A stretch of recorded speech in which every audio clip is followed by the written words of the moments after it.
कैसे जो व्यक्ति जागृत होता है उसका मुसीबत कुछ नहीं कर पाती। बहुत बड़ा नियम है जागृति सर, होश में रहना बहुत बड़ा नियम है। तो चीन में एक आदमी था किसी गांव में, उसके पास एक बड़ा नायाब घोड़ा था, बहुत नायाब, मतलब हवा से ज्यादा स्पीड थी घोड़े की। तो उस देश के राजा ने उस आदमी को बुलाया, कहा तुम अपना घोड़ा मुझे दे दो, तुमको मैं मुंह मांगी कीमत दूंगा। उस आदमी ने कहा कि सरकार घोड़ा तो ना बेचेंगे। अरे लोगों ने समझाया कि पागल हो, तुम क्या करोगे घोड़े का, और इतना पैसा राजा तुमको दे रहा, बेच दो। अरे उसने कहा यार तुम लोग क्यों मेरे पीछे पड़े हो, जाओ अपना काम करो, हम नहीं फायदा ले रहे ना, जाओ। एक दिन क्या हुआ, घोड़ा भाग गया। अब जब घोड़ा भाग गया तो गांव के लोग आए, हंसने लगे, कहीं देखा हम तुमसे पहले ही कहते थे, तुम समझे नहीं रहते हमारी बात को।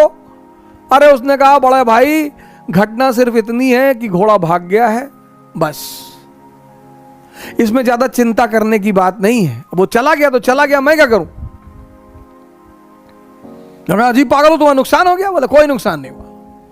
10-15 दिन बीता, एक दिन घोड़ा वापस आ गया और अपने साथ 20 घोड़े और लाया अपनी तरह के।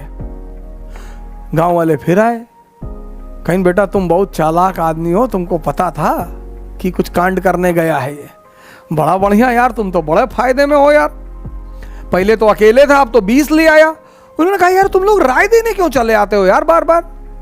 अरे घोड़ा चला गया था, अब आ गया, अपने साथ 20 घोड़ा और ले आया, घटना बस इतनी है, इसमें बहुत ज्यादा खुशी होने की कोई बात नहीं है। पड़ोसी राज्य ने उस राज्य पर हमला कर दिया। अब वो जो 9 घोड़े आए थे उसमें से एक घोड़े को इस किसान का बेटा ट्रेन कर रहा था, घोड़े से गिरा, उसका दोनों पैर टूट गया। गांव वाले फिर आए कि बड़ा बुरा हुआ यार, बताओ तुम्हारे लड़के का दोनों पैर ही टूट गया। बोले यार तुम लोग शांत नहीं रह सकते हो, अपना निर्णय अपने पास नहीं रख सकते हो। अरे ठीक है यार, पैर टूट गया, देखेंगे भगवान कुछ करना चाहता होगा, अच्छी बात है, जाने दो। उसी वक्त पड़ोसी राज्य ने इस राज्य पर हमला कर दिया। गांव के जितने भी जवान लड़के थे सब सेना में बुला लिए गए, सिर्फ किसान का बेटा बचा क्योंकि उसके पैर टूटे हुए थे। इस दुनिया में, खासकर इस देश में 95% लोग उस चीज के बारे में सोचते हैं जो उनके हाथ में है ही नहीं। क्या? फल। सर आपको पता ही नहीं कल क्या होने जा रहा है। तो जब हमें कल का पता ही नहीं तो हम आज में रहें। और जितने लोगों ने अपने आज को सुधारना शुरू किया उनका कल बेहतरीन हो गया, क्योंकि जो कल के बारे में सोचते हैं वो आज कुछ कर ही नहीं पाएंगे, और जो पास्ट के बारे में सोचते हैं वो कुछ कर ही नहीं। 2 लोग निष्क्रिय हैं। जो कल के बारे में सोचते हैं वो तो थोड़ा बहुत कुछ करेंगे भी, लेकिन जो पास्ट के बारे में सोचते हैं, हमारे पिताजी गवर्नर थे, रहे होंगे, बहुत लोगों के पिताजी गवर्नर थे। देश विषम परिस्थिति से गुजर रहा है, कोई बात नहीं सर, धरती है, पृथ्वी है, ऐसी चीजें आती रहती। इतिहास जब लिखा जाएगा तो लिखा जाएगा कि जब कोरोना का संकट आया तो भारत के हर नागरिक ने एक योद्धा की भूमिका निभाई। इतिहास अब यह ना लिखा जाए कि महमूद गजनी आया तो भारत के लोग भाग गए, तैमूर लेम आया तो भारत के लोग भाग गए, नादिर शाह आया तो दिल्ली के लोग भाग गए। ना ना ना ना, अब जब इतिहास लिखा जाए तो अब यह लिखा जाए कि जब कोरोना का संकट पैदा हुआ तो भारत देश का हर नागरिक योद्धा बनकर खड़ा हो गया। ये हमारे दुश्मन उलझाना चाहते हैं, ये इनकी गलती, उनकी गलती। गलती तो है, मानी सी बात है, गलतियां तो की है, सरकारों ने की है, पार्टियों ने की है, दलों ने की है, नेताओं ने की, गलती तो है, लेकिन इस वक्त ध्यान भटकाने का नहीं है सर। जिस देश में ऐसे राजा रहे हो, शिक्षा ही तो थी सर। विक्रमादित्य की अगर आपने पहली कहानी सुनी हो, वेताल 25, पहली कहानी विक्रमादित्य जाता है। सोचिए क्या शिक्षा देने का तरीका था हमारे देश में, कहानी सुनाकर संदेश देना। उस देश में ऐसी किताबें छपने लगी जिनसे कोई मतलब ही नहीं। किताबें तो किसी को भी महान बना दे, बशर्ते वो आपसे बात करने लगे। किताबें जल्दी किसी से बात नहीं करती सर, पढ़ते बहुत लोग हैं, बात वो दुनिया में बहुत कम लोगों से करती हैं, बोलती हैं किताबें सर। और एक बार किताबें आपसे बात करने लगी, कंडीशन क्या है? किताब आपसे बात करेगी, मन शांत हो जाए।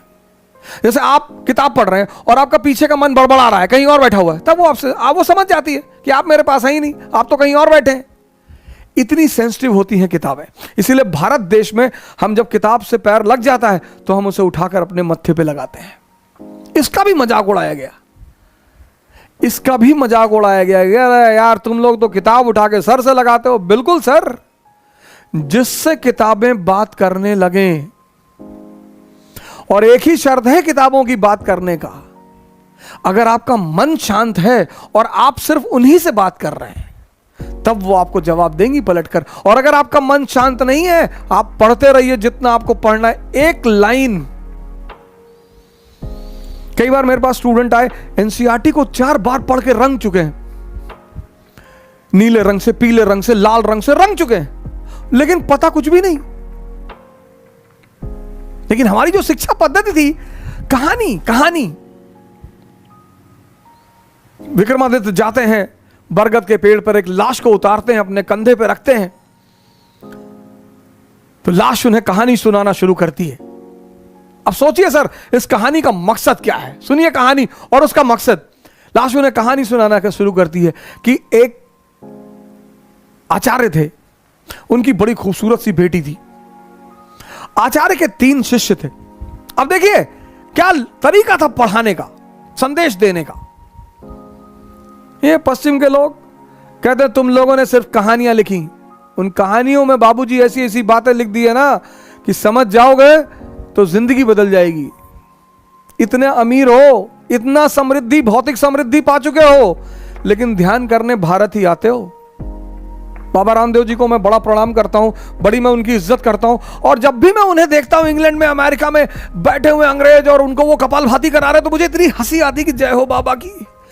बाबा सांस बेच रहा है, तुम तो कपड़ा बेचने आए थे, तुम तो कुछ भी बेचने आए थे, बाबा सांस बेच रहा है, प्रोडक्ट दिखाई ही नहीं पड़ता। बाबा हमारा बहुत बड़ा बिजनेसमैन है, सांस कोई कमोडिटी ही नहीं है, बेच रहा है। और हम हिंदुस्तानी, हम उनका मजाक उड़ाते हैं। आप उनसे असहमत हैं, वो एक अलग बात है। हो सकता है आप उनकी राजनीतिक विचारधारा से असहमत हो, बहुत अच्छी बात है सर। मैं आपसे बार बार कहता हूं कि मतभेद का मतलब मनभेद कभी नहीं होता सर।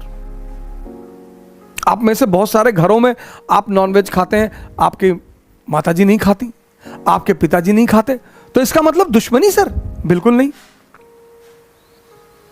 दुश्मनी जब भी होगी तो जब इंटरेस्ट खतरे में पड़ेगा तब दुश्मनी होगी। बेवकूफ जो है, जो बेवकूफ है समाज में, वो मतभेद पे मनभेद कर लेता है कि ये मस्जिद में जाते हैं, अरे तो पूजा करने जा रहा है ना, ये मंदिर में जा रहे हैं, जाने दो।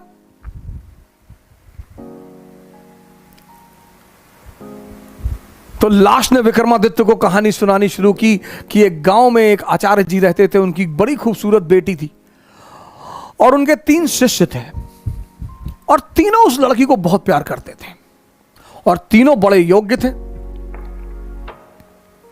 आचार्य जी को भी लगता था कि यार योग्य तो तीनों है, लड़की को भी लगता था कि योग्य तो तीनों है, तो शादी किससे करूं?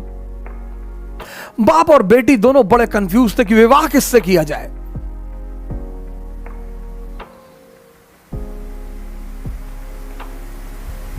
और जब लड़की यह सुनिश्चित नहीं कर पाई कि विवाह किससे किया जाए,